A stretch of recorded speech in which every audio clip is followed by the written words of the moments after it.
All right, guys, as we leave out on an absolutely just muddy, soggy day, let's talk about what might actually be the most commercially successful Bigfoot story of all time.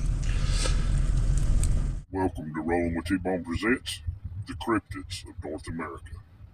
I hope you enjoy.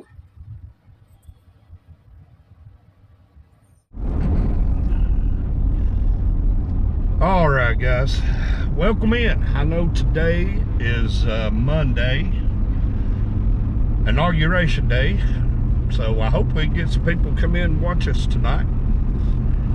I believe we will. We got a pretty loyal group of followers that like to hang out and talk about just whatever cryptids today. I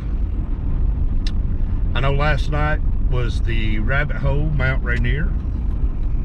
I hope all that turned out good, because that's Sunday night. This is Saturday, and we're in the cage because it's finally raining a little bit. I'll tell you, I'm glad to see the rain, guys. We still got snow on the ground here in Fannin County.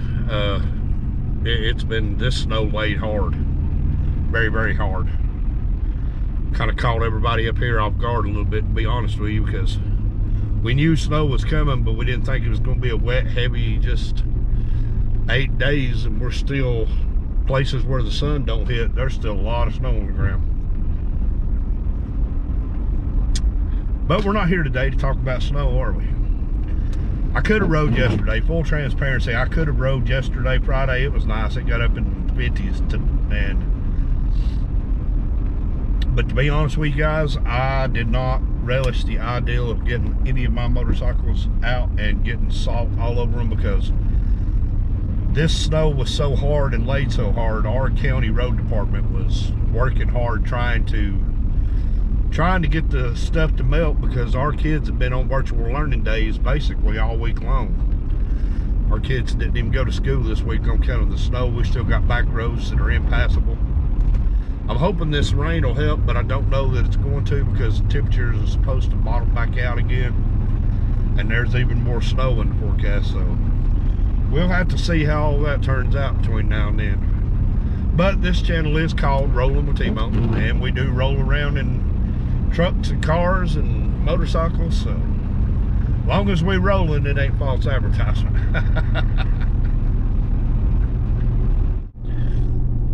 All right, guys, hopefully I'm back to being good. I had to pull over there.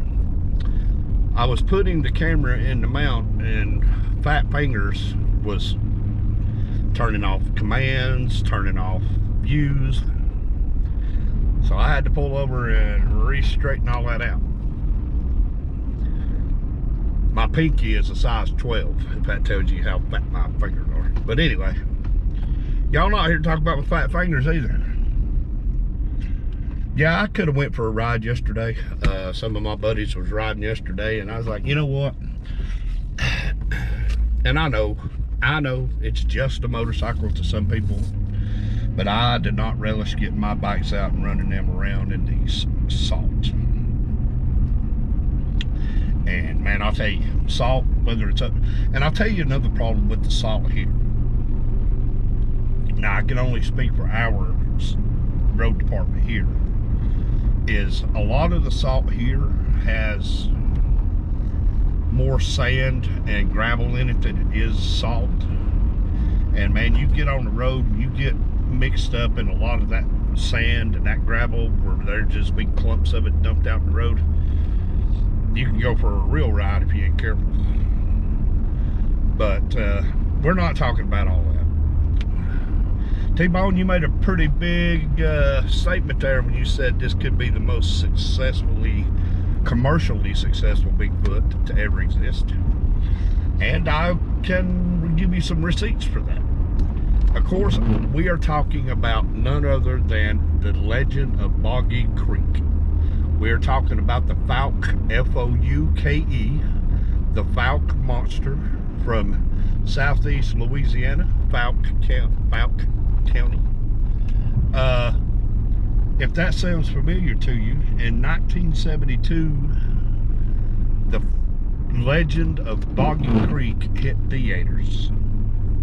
And I think until this day, even till now, it is still the most commercially successful Bigfoot movie to ever premiere, because it was drawn in by a legend. Now, of course, the fouke monster. I'm just going to say Sasquatch from here on. I don't want to keep saying fouke monster all the time, as I continue to say fouke monster again. The fouke monster, Sasquatch, bad people. The fouke monster, the Sasquatch, has been a legend of that area for decades. The town of Fouke, I didn't say fouke monster. The town of Fouke was actually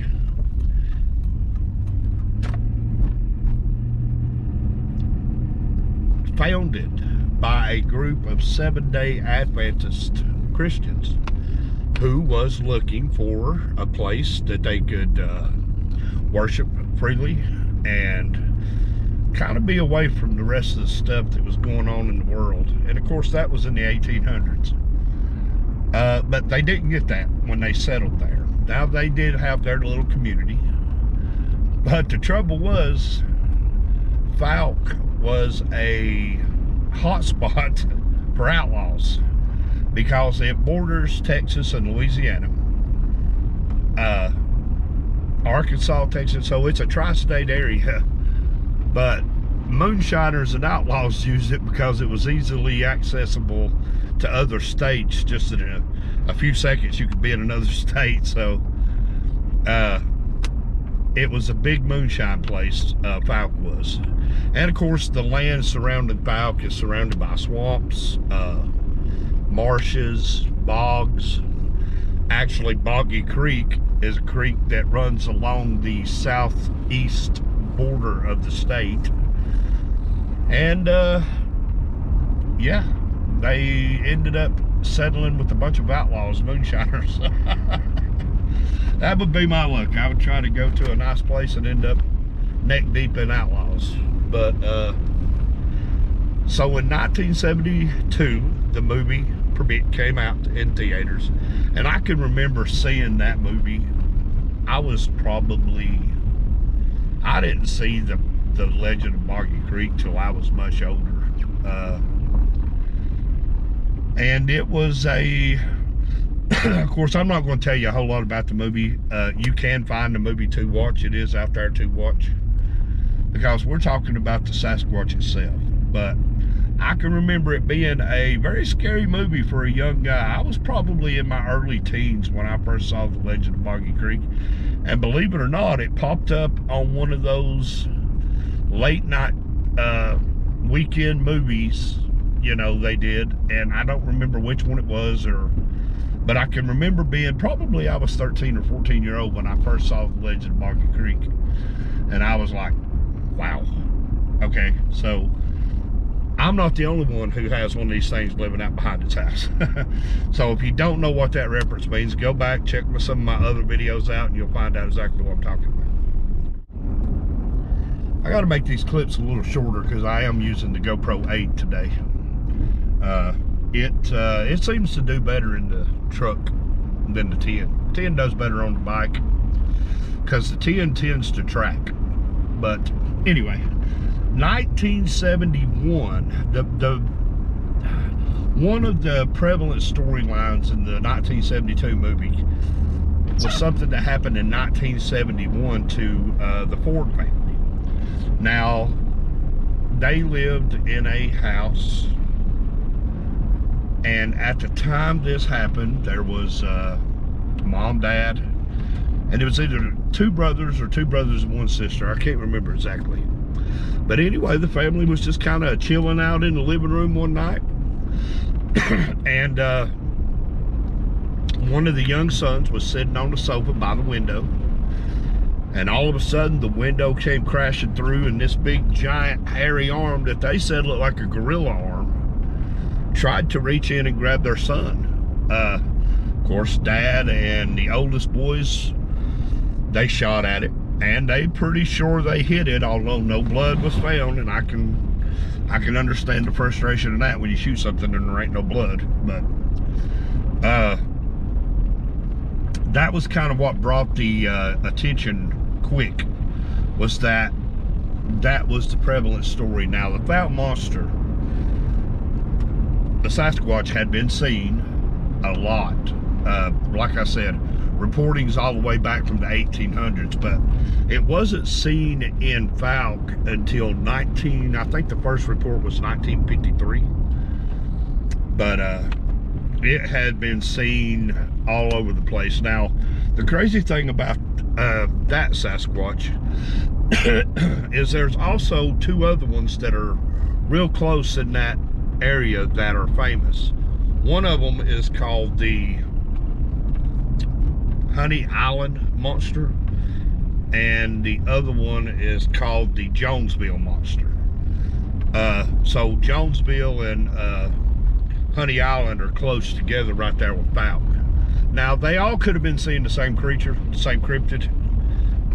I don't know, but there were varying reports, which there were two more sequels to the Legend of Boggy Creek. One of them was called Return to Boggy Creek, and then another one was called The Legend of Boggy Creek Part 2. So I think The Legend of Boggy Creek came out, and then I think Return to Boggy Creek came out next, but Part 2 didn't actually come out till the third part, and it was Boggy Creek 2, I think. The Legend of Boggy Creek Part 2. But anyway, because people had also reported in the time that they were reporting on the fouke cryptid, they were also reporting seeing juvenile Sasquatch. But yeah, I mean, that was in that area, guys. If you're looking for a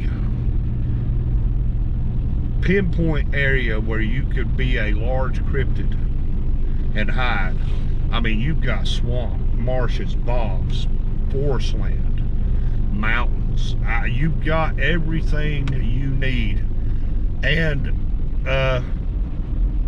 you know, you're relatively this is a very rural area where you're not, you know, your closest neighbor may be 3 to 4 miles away, so there's a lot of area for it to hunt. Of course, there's deer carcasses found, hogs. There was one report that a guy made that he had shot at it because it was walking out of his hog pen carrying one. He had 2 100-pound hogs, and the cryptid was carrying one hog under each arm as it was leaving his hog pen. So strong, but a abundant food source. I mean, just plenty for it to eat. And that's where we first started hearing about. Of course, that isn't the first place, but it was one of the first places where we started hearing that the Sasquatch might not just be a vegetarian eating berries and nuts and stuff in the woods, that they could be carnivorous, meaning they like meat. So a lot of the stuff that was coming out about the Sasquatch and fouke was that that people were reporting a lot of noises, a lot of whoops, tree knocks, whistles, things that are normally attributed to Sasquatch. But a lot of people were seeing it cross the road in front of them on Highway 71, which is why I said earlier that it could be the same Sasquatch being seen in Honey Island and in Jonesville. He could be running that triangle there. But you know, the whoops and the whistles and the tree knocks, some of that stuff can be attributed to something else. The whoops, you know, if you live in the mountains kind of like we do, you have to attribute some sounds to be coyote. Coyotes do a lot of short whoops like that, but when they're deeper and they're more guttural, It's hard to blame that on a coyote. But, and you don't see coyotes walking across highways on two legs. You don't even see bears walking across highways on two legs. But, I have got to run up here I'm on my way, of course, to Tractor Supply. So let me do what I need to do there, and when we come back, I'll tell you about a very scary experience that happened to a family concerning the fouke Sasquatch. All right, guys, we got what we needed to get done. Let me set the scene on this next encounter. You got to think now, this is all happening in the rural South. A lot of these old homes were built in the 1800s, and they didn't have like curtains like today's homes have. They had dressings, which was usually thick quilts that mom or grandma would sew, and they would put screws, or well, not screws, but nails in the wall, and they would hang these curtains up at night over the windows. And they would take these curtains down in the morning to let the sunlight in, because a lot of times these homes didn't have electricity ran to them yet. Just old homes here in the South. So one of the the Ford attack was bad. You know, the arm reaching in, trying to pull the young boy out. That was bad. But the next one I want to talk to you happened to a family called the Searcy family. This one happened on a night where I guess the Searcy men were trapping, hunting. So you had this old house, window dressings, as it was getting dark, and a lot of times a thin piece of window glass and these window dressings was all that separated you from the outside elements, whether it was blowing snow, rain. These were the only things you had to protect you from the elements, other than your gun. And everybody in the South had a gun, either a shotgun, 12 gauge, 10 gauge, 8 gauge, something with some horsepower behind it, or they had big caliber hunting rifles, 30-06s, 30-30s. So these were just normal tools. They weren't part of gun clubs and stuff like that. These were normal tools you needed to survive in the mountains. So this particular night, there was the mother, the daughter, and the daughter-in-law, 3 women, and a newborn baby was all that was in this house on this particular encounter. And the encounter went as the daughter was hanging up the curtains for the night. She saw a 7 foot to 10 foot, well, 7 to 8 foot hairy bipedal creature, a Sasquatch, come out of the wood line. And everybody in the house kind of started getting scared, started panicking. So as they were watching this thing circle, it never actually attacked the house, but it was raiding their chicken coops. And this could be even worse, because that's the food. That's how the family lives and survives. Eggs, chickens, you know. But this creature came out of the woods, was raiding the chicken coops. Now, can you imagine being a mom, a daughter, and a daughter-in-law in a house with a newborn baby, no gunfire, nobody shot at him? Because a lot of the reports that you're going to hear, if you go back and like you watch a documentary about Boggy Creek, or you watch the movie The Legend of Boggy Creek, everybody was taking shots at this thing, because that's how you do it in the rural South. And the late 1800s and early 1900s was, if it didn't belong there, you shot at it. So, but that would be scary, to have a newborn baby in the house and to have this thing terrorizing your livestock, not knowing if it was going to try to come through one of these little thin, flimsy windows, or just kick the door off of the hinges and come on in. That would be scary, scary, scary, scary. So outside of that, guys,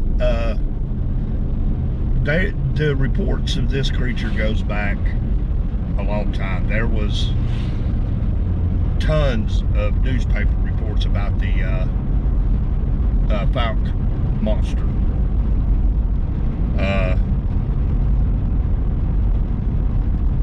When it would attack a family, newspaper people would come, they would document the account, and they would publish it. And that's kind of what drew them into that part of Arkansas to film the movie The Legend of Moggy Creek, was because of all of the reports. And guys, you had hunters reporting this thing. You had people in cars on the highways reporting this thing. You had people out here in these rural mountains that were living in their homes away from civilization that reported this thing happening.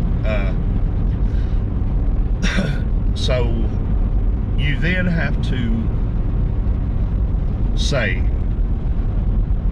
you don't say anything definite when it comes to Bigfoot or Wolfman or anything else, but they were reporting something. And this is from a time, guys, and what always impresses me about some of these reports, this come from an area known for moonshining, known for being very well off of the grid, very solitary, not wanting people to. So the people who were making these reports were not making them for any kind of sensationalism. They actually could not benefit from this because they couldn't show exact locations because of some moonshine seals. So you see what I'm saying? These reports are coming from places that are very private. They're not going to be out to just make up a story and draw newspaper people and sheriffs and everybody else in. They're very private people. So that tells you what the level of fear was at the time. That the fear of this creature was a higher fear than being busted by the police officers or the revenuers for making moonshine and whatever else was going on in the bog. They were so scared of this creature that they were willing to bring outside people into their area, their very private area, to see if they could figure out what this creature was. To me. Now again, like I said, I've said it in a lot of videos, I'm not here to try to convince you of anything. I'm not trying to change your perception of anything. I'm not trying to make you believe anything. I'm just reporting this stuff to you as I research it, as I find it. I try to present it in my way, to me, personally. There's validity to it because I know these areas, because I grew up in one of these areas where outsiders was not welcome in. So if you have something that is so scary happening that the local people there are willing to bring outsiders in, I mean, guys, put it in perspective. There was a bounty actually placed on the fouke monster. They wanted to get rid of this creature so bad, they put a bounty out on it, telling their residents, hey, you get a clear shot, kill this thing. Call us, we'll come and take it away. So you take into account, you have the report of the Ford family, where this thing busted out the window, tried to pull the young son out. Now these are only just a couple of reports, there's way more, but I don't have 5 hours to put into a video. But you take the Cersei family, the 3 women and the newborn baby. This thing's raiding their livestock, their way of living. This creature is taking it and killing them. The man who had the 2 hogs carried off from his hog pen by this thing. That was winter food. So you have a creature that have these people so upset, so irate, that they welcome in outsiders. And then you have an area where people say, okay, we're going to put a bounty out on this thing. So you entice these poor people who are living in the rural South. You say, we're going to give you money to kill this thing. I have to believe that this may be one of the most valid Bigfoot sightings, because guys, there are reports, people are still reporting this thing. There's reports as late as November 2024. The fouke monster is still being seen and reported. But I think this is a very valid Bigfoot case. And if you go, you do your own research, and if you have watched the movie, rewatch it. Look for some of the details that I've talked about in this episode. Personally, I think the Boggy Swamp Monster, Boggy Creek, I think it's very valid. I think it's very legit. I think this is an actual Sasquatch. And I think that it is a little more wild because of its surrounding area. You know, this thing lives in an area where revenuers were chasing moonshiners. And how many times did this thing break into a moonshine still and get drunk? A drunk Sasquatch. Those are the reports you're not going to hear about, because of course these moonshiners can't call the authorities and say, hey, Bigfoot broke into my moonshine still and drank me out of nearly all my profit. But when you add all of these things together, you have to, I have to say, okay, this one is I think this one's real. But that's just, again, T-Bone's opinion.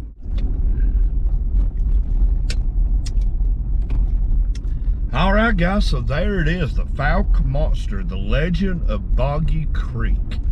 I've actually been sitting on this cryptid for a little while. I had thought about putting it out about a month ago, to be honest with you, but I was trying to nail down some of the dates of the events that had happened. I was trying to nail them down pretty hard, but that's just impossible to do, because without having access to their newspaper archives and stuff like that, it's just hard to nail down actual dates. But I got everything as close as I could possibly get it with what I had to work with. But yeah, the cryptids of North America, guys, we're moving right along, and I want to take just a minute here to talk about that. I appreciate you guys hanging in there with me on this series and enjoying it as much as you do. Last night would have been the episode of the rabbit hole where we were talking about Mount Rainier and just all of the crazy stuff going on in these mountains out west. But if you all would like to come and be a part of a live show, I am hosting the rabbit hole, of course, over on it's a political writer channel, but it's now called the rabbit hole. You just have to type in political writer to get to it. No politics no more on the channel. John kind of decided he was going to move away from that, because the rabbit hole talking about cryptids and UFOs and all that cool stuff seems to be a little more popular. Politics is a hard sell. It's hard to sell politics anymore, because people are just sick to death of it. They're sick of everything. I don't even follow it that close anymore. I know there'll be some people going live, probably live right now, talking about the inauguration today. I may have watched a little bit of it by this point. I don't know, according to what else I'm working on, what else I'm researching. But if y'all would like to see a live show, it's me, John, and his brother Coy. Now a 3-man team. Coy's joined the fold. Come in, hang out in the chat. Georgia Hillbilly's usually in there hanging out with us. Like to see all you guys come in there and hang out. But, well, good Lord willing and the creek don't rise, I will always be making my my cryptid content, my course roll with T-Bone content, which right now there's more snow was predicted, so we'll see how that kind of pans out. But I'll tell you what, guys, I think we're going to say we got this episode in the bag. Remember to come and check us out Sunday night, 7 p.m. Eastern Standard Time, over on the Political Writer channel for The Rabbit Hole, where we talk about all things that are just a little bit taboo, a little bit controversial, but a lot of fun every single time. But until the next time, guys, y'all remember to like, share, and if you are new here and you just found us, watch some more of our content. And if you like what you see, maybe consider hitting that subscribe button and becoming a part of the Rolling with T-Bone crew. But guys, until the next time, y'all take care of yourselves, take care of each other, stay warm, stay off the bad roads, and hey, thanks for watching.